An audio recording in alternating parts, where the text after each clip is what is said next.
Eman Bacosa handang ipaglaban ang pagmamahal kay Jillian Ward.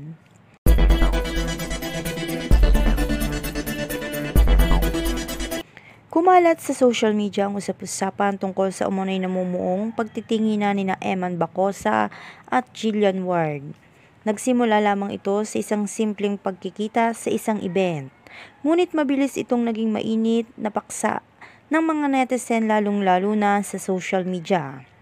Habang marami ang kinikilig, hindi rin nawala ang mga pahayag ng pamumuna kay Eman, na para bang wala siyang karapatang mapalapit sa isang sikat at hinahanga ang personalidad tulad ni Jillian.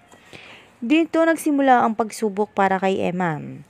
Ayon sa mga nakalapit sa binata, hindi raw nito inaasahan na lalaki ang issue ng ganoong kabilis. Tahimik siyang tao, malayo sa mata ng publiko, ngunit bigla siyang nabigwit sa gitna ng ingay sa social media. May mga nagsasabing hindi sila bagay, may mga nagdududa sa intensyon niya.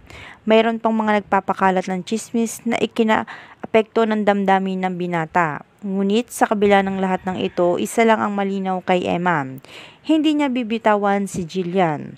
Sa isang panayam na naganap sa harap ng ilang kaibigan, taga-suporta, mariing sinabi umano ni Eman, "Kung totoo ang nararamdaman ko, bakit ako matatakot? Hindi perpekto ang sitwasyon, pero kaya kong panindigan ang pagmamahal ko. Hindi ko kailangan ng magarbong salita, gagawin ko na lang ang lahat para makita niyang tapat ako." Hindi rin nakaligtas sa ingay si Jillian, ngunit nananatiling mahinahon ang dalaga. Hindi man ito diretsyong nagbigay ng pahayag, kapansin-pansin sa kanya ang kilos na hindi siya lumalayo kay Eman. Mas pinili niyang bigyan ng pagkakataon ng binata kaysa maniwala agad sa sinasabi ng iba. Ang simpleng kabaitan ni Eman, ang pagiging tapat sa sariling salita at ang pagnanais niyang protektahan ang namumunong ugnayan nila ay naging patunay ng kanyang katatagan at katapatan para sa dalaga.